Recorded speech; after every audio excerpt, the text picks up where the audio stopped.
Fala galera, seja bem-vindo ao canal Gui Teles na área. Vamos lá para mais um dia de análise do mercado cripto.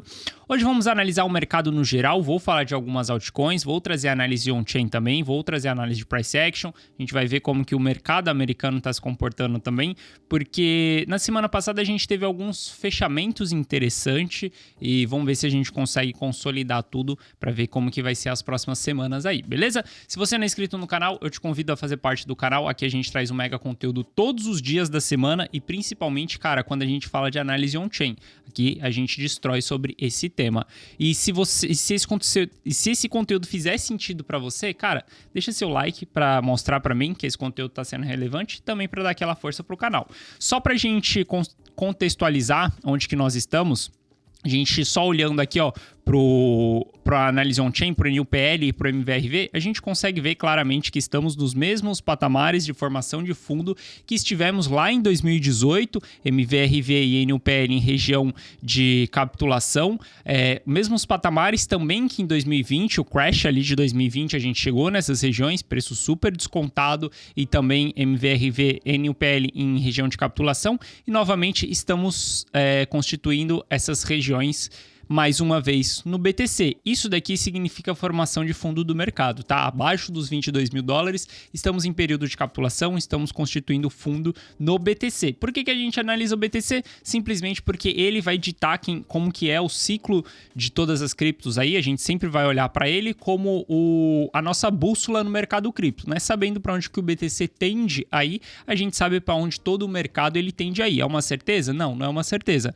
mas a gente tem maior probabilidade do BTC caindo, as outras altcoins tá vindo junto, o Ether tá vindo junto, o BTC subindo, todo mundo tá subindo também. Então a gente sempre vai analisar o BTC em primeiro lugar.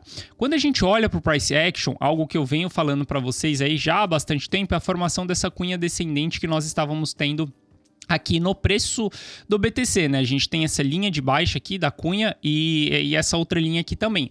Durante esse final de semana, ontem a gente fez o rompimento dessa cunha. Esse é um padrão bullish, tá? Tem maior probabilidade de fazer rompimento para cima e entregar uma alta depois que ele faz esse rompimento. Isso é geralmente o que acontece nas criptos. O BTC forma muito esse padrão de cunha e ele é um padrão bem válido no BTC. A gente vê que teve o rompimento para cima e a gente vai ter os próximos dias aí possivelmente dando uma continuidade desse rompimento. Temos hoje aqui para ele rejeitar esse rompimento, né, fazer um falso rompimento e voltar para dentro da cunha. Se não voltar na data de hoje, eu vejo que a gente tem uma maior probabilidade de alta aí para os próximos dias. Não é um ponto que eu gosto de comprar, eu compro em pontos de suporte, em pontos de resistência eu vou procurar por venda, tá? Como a gente está aqui passando uma resistência, eu esperaria o mercado confirmar um pouco, esperaria o mercado subir, depois no pullback eu faria uma reentrada numa confirmação desse rompimento, tá? Eu não entro em rompimento, prefiro entrar em bases de cunha. Como que eu já aportei no mercado, cara, tô falando para vocês aqui desde os 22 mil dólares que eu estou comprando no mercado, comprei BTC, comprei um pouco mais de Ether no final de semana também. Cara, eu prefiro aguardar agora o mercado andar. Vamos ver como que o mercado vai andar, porque as minhas maiores posições elas entraram mais atrás. Para quem tá fora do mercado, quem tá 100% fora do mercado, eu já acho arriscado você ficar 100% fora do mercado. Porque estamos constituindo fundo, a gente já tá em período de capitulação, já tem vários indicadores que indicam que é improvável a gente perder os 17 mil dólares. Hoje eu já vejo a perda dos 17 mil dólares como algo improvável. Não quer dizer que improvável é a mesma coisa que impossível. A gente pode ir visitar patamares mais baixos, por isso que a gente monta uma estratégia e eu trago toda essa estratégia dentro da comunidade on-chain. Lá eu sempre passo para a galera como que tá a minha exposição, como que tá a minha carteira e como que eu faço toda essa tomada de decisão. Só que hoje já é arriscado você ficar 100% fora, cara. Já não vale mais a pena você ficar 100% fora. Também não vale a pena você ficar 100% dentro do mercado, porque a gente é improvável perder os 17? Sim, é improvável por conta de várias métricas que a gente tem. Só que se perder, você tem no caixa, você vai ter estômago para aportar mais embaixo, para diminuir seu custo médio e para simplesmente assistir a queda sem se desesperar. Também, esse é um outro fator super importante. Então, a gente sempre tem que ter montagem de estratégia. Então, olhando para o BTC aí, eu estou bullish para os próximos dias. Eu venho falando para vocês que a gente teve uma grande compactação da volatilidade aqui dentro, né? E isso daí precede que a gente vai ter uma movimentação de alta, onde a volatilidade vai dar uma porrada aí. E falei que é igual uma mola, a gente comprime essa parada e ela vai dar uma estilingada para um dos lados. Como a gente está formando essa cunha aqui, eu vejo que a gente pode dar essa estilingada para cima. Mas, claro, a gente vai ter grandes resistências para enfrentar aí. Não estou falando que o preço vai porrar direto para 30 mil dólares. Não, a gente tem grandes resistências para ser enfrentados. Primeiro, a gente precisa voltar acima dos 20 mil dólares. Depois, a gente tem os 22 mil dólares. Depois, a gente tem os 25 mil dólares. Para depois, a gente chegar lá nos 30 mil dólares. Então, tem bastante resistência aí para ser enfrentado. Mas, vendo o cenário no geral, eu vejo que a gente pode ter movimentação de alta aí para os próximos dias. Quando eu olho para o Ether deu um bom sinal aí ontem, que na verdade é um bom sinal mais ou menos, né? Porque ele continua dentro dessa mega lateralidade aqui que ele tá. A gente teve ali o crash pós o demerge, né? Onde a gente teve o BTC ganhando mais valor perante ao Ether, mas ele encontrou regiões de suportes aqui, topos rompidos, se segurou nessa região. Só que ontem entrou um grande volume, a gente teve 3 dias consecutivos de grande volume de compra aqui. Ontem entrou bastante compra, né? Não volume por conta no final de semana, mas em termos do preço subindo, né? Final de semana a gente sempre tem menos transações do que durante a semana. Mas a gente vê que o Ether deu uma boa porrada aí e ele tá na sua região ali de resistência, já querendo fazer o rompimento. O que me chamou a atenção foi o Ether ETH/BTC. Foi exatamente o Ether/BTC, que era outro gráfico que eu vinha comentando com vocês, que estava formando uma cunha descendente, que era exatamente o preço do Ether perante ao BTC. A gente viu que a gente tinha essa formação de cunha, a gente fez o rompimento, confirmou o rompimento, e aí o Ether vem ganhando mais valor perante ao BTC. Eu vejo que agora a gente pode ter o Ether aí se valorizando mais do que o BTC nos próximos dias, pelo menos até essa região aqui. Não vejo que a gente vá reverter um pouco antes dessa região aqui. E, cara, se romper essa região aqui, a gente vai ver o Ether subindo bem mais do que o BTC. Eu espero isso para o próximo ciclo, por isso que a minha montagem de carteira, para quem está dentro da comunidade, sabe qual que é o percentual da minha carteira. Mas pro ciclo eu vou querer ter mais Ether do que BTC. Não é o caso exatamente agora, mas ao longo do ciclo eu vou querer estar mais exposto ao Ether do que a BTC, beleza? Quando a gente olha para Solana, a gente vê que Solana também está formando a cunha descendente. Isso é um bom sinal, é bom a gente ter vários ativos da mesma categoria, né? Quando eu digo categoria, estou falando das criptos. Quando você estiver analisando o mercado, é sempre bom você buscar outros ativos da mesma categoria. Se estiver olhando commodity, não olha só um gráfico, olha vários gráficos. Se estiver, cara, olhando qualquer coisa, bancos, vai olhar vários bancos também para ver se a gente está tendo a mesma movimentação. Para confirmar a sua tese de que, cara, aquela cunha é verdadeira, de que aquele padrão gráfico é verdadeiro. Quando a gente olha para Solana está claramente também nessa cunha descendente aqui, que tem a maior probabilidade de romper para cima. Então, estou aguardando aí para ter um rompimento desses ativos para cima. Se a gente olhar a Uniswap ela já formou essa cunha já.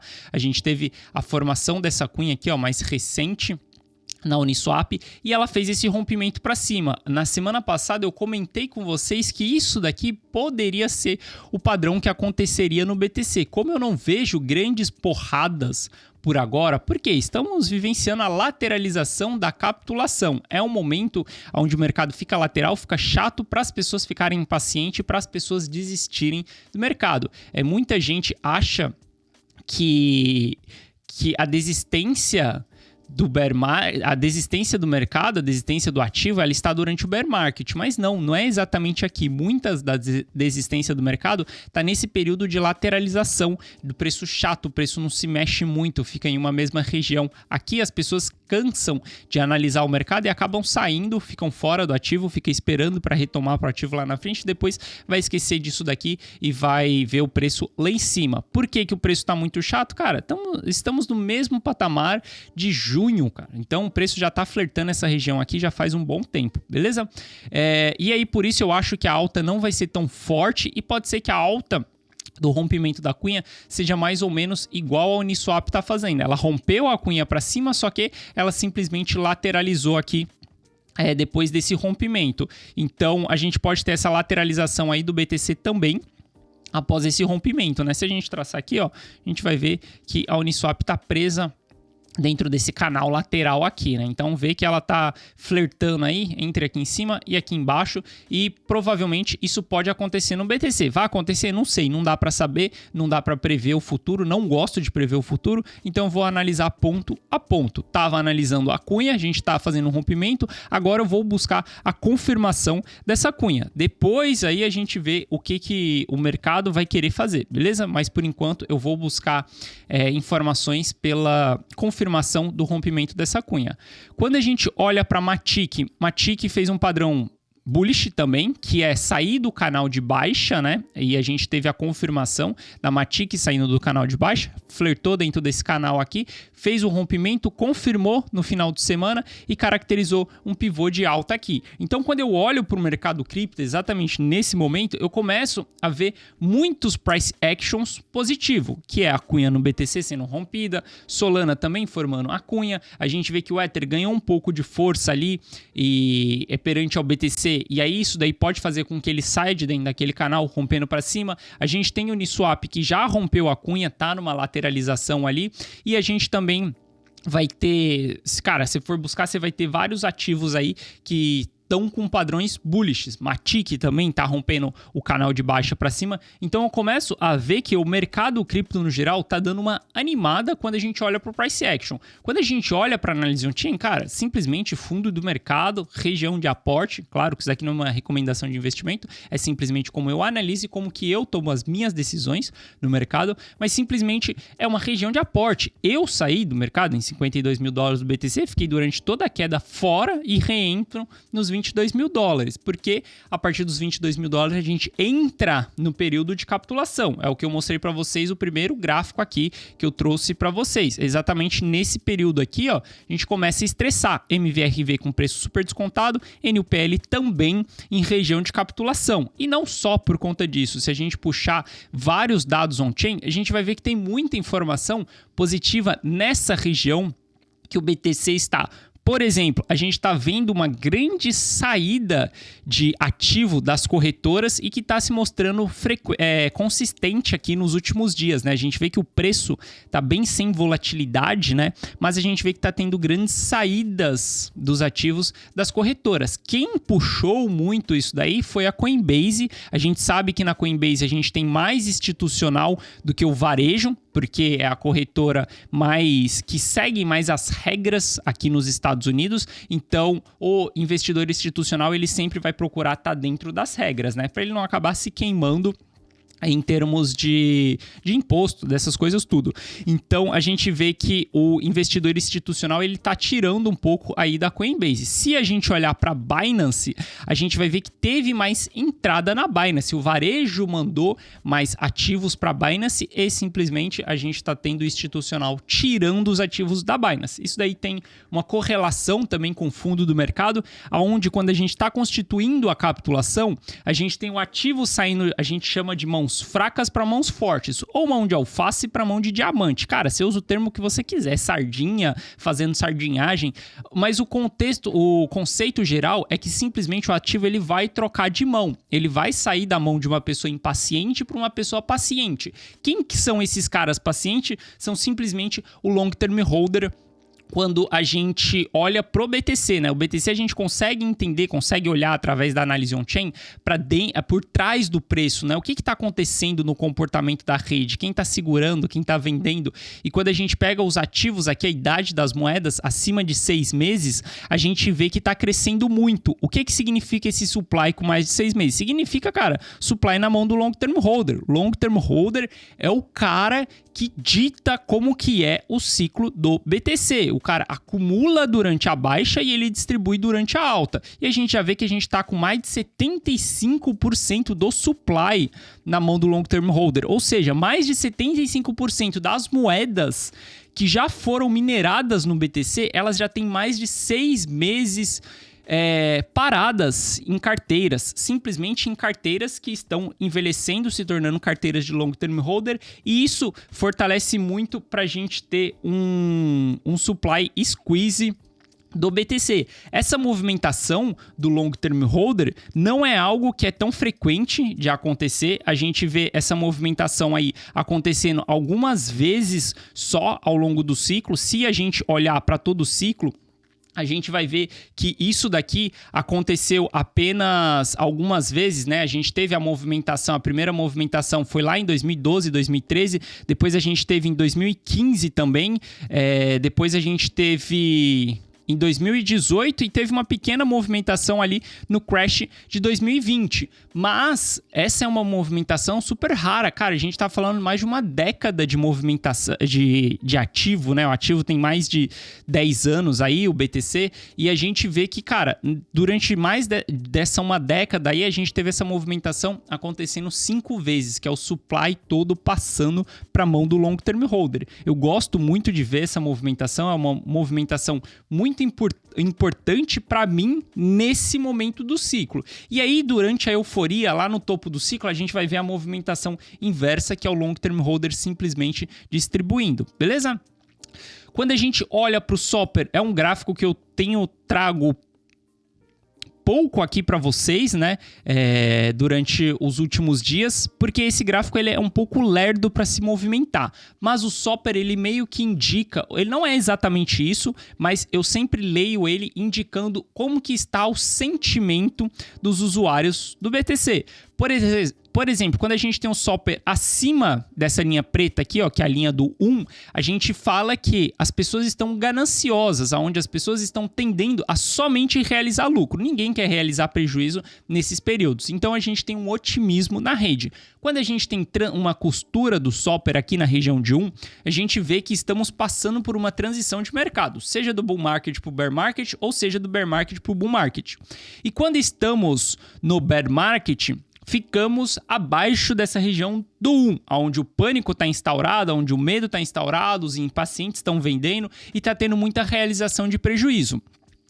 E quando a gente vai voltar para um novo ciclo, a gente começa a ter a costura novamente. Isso daqui eu estou mostrando o Soper para vocês com uma média de 7 dias, só para expor um pouco. E quando a gente dá um zoom in aqui, ó, vendo o que está acontecendo nesse último período, a gente vê que o Soper já começou a formar topos, na verdade fundos, né, ascendentes aqui, a gente está mirando para cima, e a gente já teve a primeira costura do Soper aqui dessa região do 1. Significa que a gente vai reverter? Não, não significa que a gente vai reverter, mas isso daqui começa a me mostrar que o sentimento dos investidores está melhorando, e nessa parte do ciclo, exatamente nesse momento onde a gente está em fase de capitulação, onde o MVRV está super descontado, onde a gente teve um panic sell, a gente teve um grand crash, a gente passou por um longo período de bear market, é importante que o otimismo retome para o mercado. A partir de agora, os investidores eles têm que começar a acreditar que é região de fundo. Se a gente tem esse otimismo voltando, onde as pessoas desistem de realizar prejuízo e começam só a querer realizar lucro, que aí é entrar o sentimento de ganância, é muito bom porque a gente começa a constituir o fundo. Isso é super importante. E como que a gente vai olhar para esse sentimento? Olhando para o Soper e também olhando para a realização de lucro barra prejuízo. Se a gente olhar para a realização de lucro barra prejuízo, a gente vai ver que no topo do mercado a gente vai ter altas porradas de realização de lucro e durante o panic sell a gente vai ter altas porradas de realização de prejuízo. Olha só, evento de desalavancagem que a gente teve lá em julho foram 4 bilhões realizados em prejuízo. E quando a gente olha para o mercado depois disso, né, depois do evento de desalavancagem, a gente já vê que as pessoas estão diminuindo cada vez mais a sua realização de prejuízo. A gente já começa a ter algumas realizações de lucro. Se a gente olhar lá para 2018, se a gente olhar aqui, ó, para 2015 aqui, ó, a gente tem o mesmo comportamento. Realização de lucro, várias realizações de prejuízo durante um longo período e a partir do momento que a gente começa a ter a realização de lucro, ó, a partir desse momento aqui, a gente começa a ver que os investidores do ativo retomaram a sua positividade, o seu sentimento positivo, onde ninguém mais quer realizar prejuízo ou quem já tinha que realizar prejuízo saiu do mercado, ficou fora do mercado e aqui é só quem tem o ativo mesmo pensando mais no longo prazo. Quando a gente olha para 2018, mesma coisa. A gente teve uma grande realização de lucro aqui nesse período, que foi causado por alguns investidores mais antigos que se desesperaram também no panic sell. Cara, não é porque você é um investidor mão pesada, né? Não é porque a quantidade de ativo que você tem na mão não vai significar se você é experiente ou não. Tem gente com bagatelas, milhões no mercado que também é novo. Então, a gente também teve aqui um erro aqui que foi, cara, pessoas antigas realizando prejuízo. Não um erro, né? Porque esse cara aqui talvez tenha comprado esse ativo lá no começo do ciclo, não dá para saber. Mas aqui foi um desespero. Logo em seguida, a gente teve o panic sell, né? A gente teve o panic sell durante todo esse período. E veja que a gente passa por um longo período de realização de prejuízo até estabilizar. E aí retoma o otimismo do mercado depois que a gente tem esse grande crash aí. E quando eu olho para os dias de hoje, é exatamente isso que eu estou buscando, a retomada desse sentimento positivo, as pessoas parando de realizar prejuízo e começando a realizar lucro. Isso vai indicar duas coisas. Primeiro, vai indicar que os novatos, os iniciantes, as sardinhas, os mãos de alface, saíram do mercado, foram expurgados do mercado. Isso é muito bom. E outro é que as pessoas que estão realizando lucro, depois a gente consegue traquear isso, né? Ver quando foi que essa pessoa comprou esse ativo, né? Se ela comprou há 10 anos atrás, 5 anos atrás, se ela comprou há 6 meses. Mas aí, quando a gente tiver essas realizações de lucro, a gente vai olhar essa parada aí. Só que a maior probabilidade vai ser essas pessoas estarem realizando lucro de quem comprou ali no bottom mesmo, tá colocando um pouquinho do lucro no bolso. Então, isso é super positivo, a gente ter toda essa movimentação, todo esse sentimento, beleza? Tem um indicador aqui, Psycon Indicator, eu não gosto muito. Quando eu olho para a análise on-chain, a gente tem dois padrões, a gente tem duas categorias de gráficos na análise on-chain. Os gráficos comportamentais e os gráficos matemáticos. Os gráficos comportamentais é os que eu mais trago para vocês, que quando a gente fala de ciclo, de movimentação, o que o long-term holder está fazendo, se a rede está tendo demanda ou não, como que está a saída do ativo das exchanges, tudo isso é ler comportamento. É uma informação que está num gráfico, mas a gente traz isso para um comportamento, a gente pensa num ciclo de um investidor, como que o investidor capitula, como o investidor entra em pânico, e a gente faz essa análise comportamental. Eu gosto mais dessa análise comportamental do que os gráficos matemáticos. O que são os gráficos matemáticos? Simplesmente os gráficos que vão falar para você, a gente forma topo depois de tantos dias, a gente reverte com um cruzamento de médias móveis, a gente forma fundo através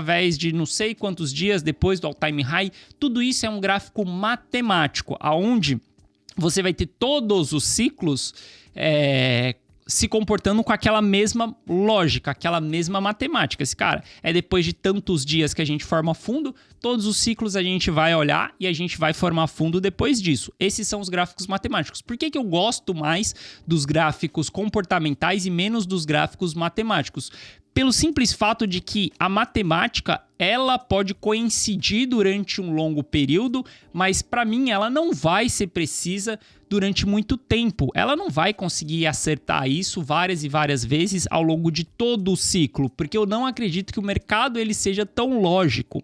Eu acredito que o mercado ele depende de seres humanos e somos irracionais. A gente vai muito pela emoção quando a gente está falando do mercado. A gente age mais por emoção do que pelo raciocínio. Cara, é só você parar e olhar para o seu comportamento. Você vai ver que você tem FOMO, Fear of Missing Out, você vai ver que você tem ganância, você vai ver que você tem medo, e todos esses sentimentos influenciam na sua tomada de decisão. Então, por isso eu gosto mais dos gráficos emocionais, dos gráficos comportamentais, do que os gráficos matemáticos. É só você olhar pro Plan B. Cara, foi um plano que durante 3 meses acertou cravado aquele valor que ia ter durante a alta. Só que no 4º mês não acertou, e de lá para cá não acertou mais nenhum. Durante esses 3 meses, a matemática ela foi muito lógica, funcionou, a gente bateu ali, beleza? Só que chegou uma hora que parou de funcionar. Então eu sempre olho para esses gráficos matemáticos com uma pulga atrás da orelha. Mas a gente tem os gráficos matemáticos. E quando eu olho para o Psycon Bot Indicator, a gente vê que a média de 111 dias, né, que é uma das médias que indica a formação de fundo, ela começou a reverter para cima. Então veja que a gente tem essa linha roxa aqui embaixo aqui, ó, que é exatamente o oscillator, né, que vai falar para você quando a gente está constituindo fundo e também quando a gente está constituindo o topo do mercado. Se você fazer um backtest, você vai ter todas essas movimentações aqui. As faixas vermelhas foi formação de topo e as faixas verdes foi formação de fundo. Quando a gente olha para os dias de hoje, a gente vê que estamos tendo uma reversão nesse indicador, né, no oscilador. Isso daqui, historicamente, olhando, caracterizou o fundo do mercado. Mas, sendo sincero para vocês, eu não gosto tanto de gráficos matemáticos, mas é um indicador matemático que também está nos mostrando região de fundo, que vai em corroboração junto com toda a análise que a gente vem fazendo, falando de MVRV, falando de NUPL. Então, é mais um indicador que eu queria trazer aqui para vocês também, um pouco de gráfico matemático, que também está constituindo o fundo do BTC. Quando eu olho para as carteiras, a gente vem acompanhando isso aí durante um tempo, a gente tinha uma movimentação meio de acumulação e meio de distribuição. Tinha um pouco de indecisão no mercado de algumas carteiras, mas hoje, quando a gente olha para o mercado, a gente já vê que o mercado está mais acumulador do que indeciso. Se a gente olhar para as carteiras com mais de um BTC, ela está subindo, as pessoas estão acumulando. Se a gente olhar para a carteira com mais de 10 BTC, ela está subindo, as pessoas estão acumulando. Se a gente olhar para a carteira com mais de 1000 BTC, ela parou de distribuir, começa a apontar para cima, ainda não dá para falar que ela está acumulando, mas o fato dela ter parado de distribuir é super positivo. Quando a gente olha para as carteiras com mais de 10.000 BTC, a gente vê que os caras estão acumulando, mãos pesadas. A única carteira que ainda não está acumulando, talvez ela esteja ali numa distribuição, né, numa lateralização, é a de mais de 100 BTC, porque se a gente olhar aqui, ó, ela está no mesmo patamar de que em julho, né, quando a gente teve o evento de desalavancagem ali, ela está voltando para esse patamar. Então eu vejo que ela é a única carteira que ainda está indecisa. As outras carteiras já estão mais acumulando do que distribuindo ou do que indecisa. Isso é um sinal também da acumulação, mas claro que eu gosto de olhar para a acumulação não em números de carteiras, mas simplesmente eu gosto de olhar para a acumulação em termos do long term holder. Para mim isso daqui é o que mais manda, mas a gente tendo isso daqui, todas as carteiras apontando para cima, também é um ótimo indicador. É algo que é o que eu falei para vocês no começo, é o indicador de que os ativos eles estão passando para mãos fortes, cara. Uma hora acontece o supply squeeze. O supply squeeze ele só vai vir quando a gente tiver demanda. A demanda vai demorar para acontecer. Se a gente buscar a análise exatamente agora de demanda, a gente vai ver que a gente tem bem menos demanda do que em momentos de pico, né? Só a gente puxar aqui, ó, números de endereços ativos. Se a gente puxar números de endereços ativos, a gente vai ver que estamos em patamares baixos ainda, né? A gente pode puxar aqui em horas, 168 horas, que é melhor. Aqui, ó, a gente vê que a gente está em patamares baixos, né? Desde quando está estabilizada o número de ativos desde o nosso all-time high ali. A gente está abaixo do primeiro topo do ciclo. Aqui teve muito mais euforia, né? E as pessoas que estavam no mercado nesse período aqui, elas se mantêm no mercado. A gente tem uma queda aqui de 38%, né?